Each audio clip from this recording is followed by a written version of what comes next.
ہم جب چھوٹے تھے، بچپن میں تھے، تو اتنی گستاخی نہیں سنی جاتی تھی، مگر آج تو مجمع عام میں گستاخی کی جاتی ہے، اور یہ تو سوشل میڈیا کا دور ہے، یہاں تو مزید گستاخیاں بڑھ گئی ہے۔ اس لیے ضروری ہے کہ ہماری جو نسلیں ہیں، ہمارے جو بچے ہیں، انہیں بھی پتہ لگنا چاہیے کہ صحابہ کرام کی عظمت کیا ہے، ان کی تعظیم کس قدر ہم پر واجب ہے۔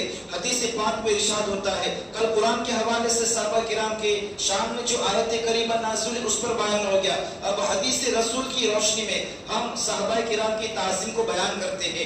اللہ کے رسول صلی اللہ تعالی علیہ وسلم ارشاد فرماتے ہیں، لا تسبوا اصحابی، میرے صحابہ کو گالی نہ دو، فوالذی نفسی بیدی، قسم ہے اس ذات کی جس کے قبضے میں میری جان ہے، تم لوگوں میں سے کوئی شخص احد پہاڑ کے برابر سونا بھی اللہ تعالیٰ کی راہ میں خرچ کر دے تو صحابہ کی مد یعنی سوا سے اور آدھے مد کے برابر بھی ثواب نہ پائے گا۔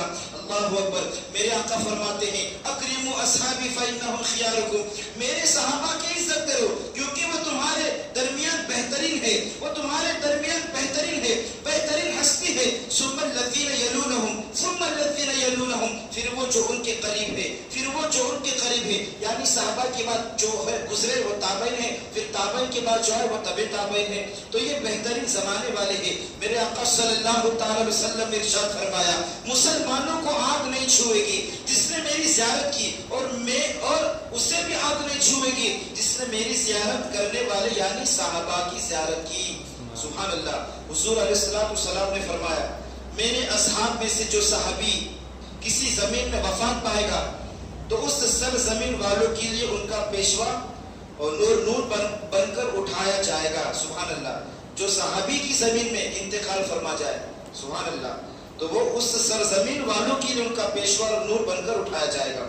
حضور صلی اللہ تعالی وسلم نے فرمایا، اصحابی کالنجوم فبأیہم اقتدیتم واہتدیتم، میرے سارے صحابہ ستاروں کی مانند ہیں، اگر ان میں سے کسی کی بھی پیروی کر لو گے تو ہدایت یافتہ ہو جائے گی۔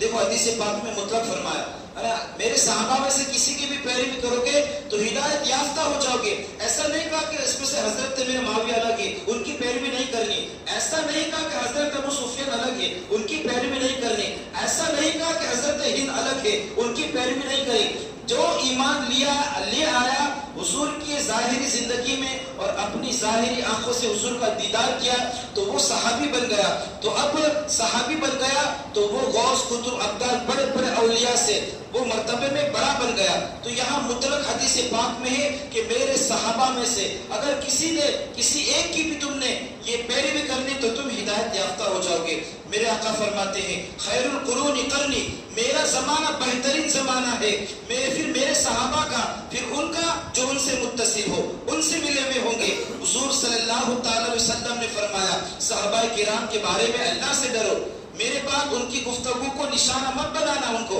کیونکہ جس نے ان سے محبت کی اس نے میری محبت کی وجہ سے ان سے محبت کی ہے، اور جس نے ان سے بغض رکھا ہے تو اس نے مجھ سے بغض رکھا ہے، جس نے ان کو تکلیف پہنچائی ہے اس نے مجھے تکلیف پہنچائی ہے، اور جس نے مجھ کو تکلیف پہنچائی ہے اس نے اللہ کے ساتھ یہ معاملہ کیا ہے کہ جس نے اللہ کے ساتھ یہ معاملہ کیا تو قریب اللہ اسے پکڑ لے گا۔ نبی کریم صلی اللہ تعالی وسلم نے فرمایا، جب تم ان کو دیکھو، میرے صحابہ کو برا کہتے ہیں، کن لوگوں کو؟ کہ جو میرے صحابہ کو برا کہے ان کو کہو لعنت اللہ علی شرکم، تم پر تمہارے اس شر کی وجہ سے اللہ کی لعنت ہو۔ تو ہمارا طریقہ یہی ہونا چاہیے کہ جو صحابہ کو برا کہے تو ہمیں اس پر لعنت بھیجنی چاہیے۔ حضور صلی اللہ تعالی وسلم نے فرمایا، اللہ تبارک و تعالی، بے شک اللہ تبارک و تعالی نے مجھے پسند فرمایا اور میرے لیے میرے صحابہ کو پسند فرمایا، یہ اللہ تعالیٰ نے فرمایا۔ ہم کون ہوتے صحابہ کی شان میں گستاخی کرنے والے؟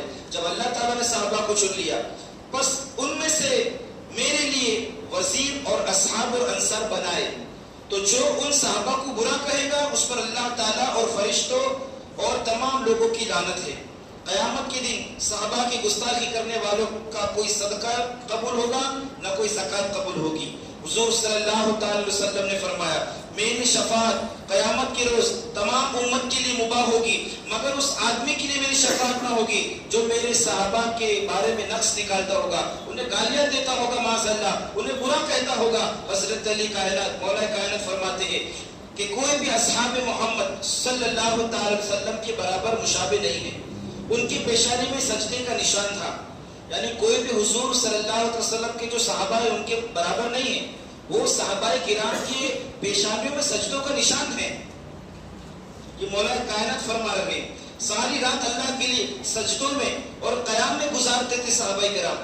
سجدہ اور قیام میں وہ راحت حاصل کرتے اور صبح لرزہ پر اندام تڑپتے ہوئے لرزتے ہوئے اللہ کا ذکر کرتے اور ان کی آنکھوں سے آنسو اتنے گرتے کہ کپڑے تر ہو جاتے.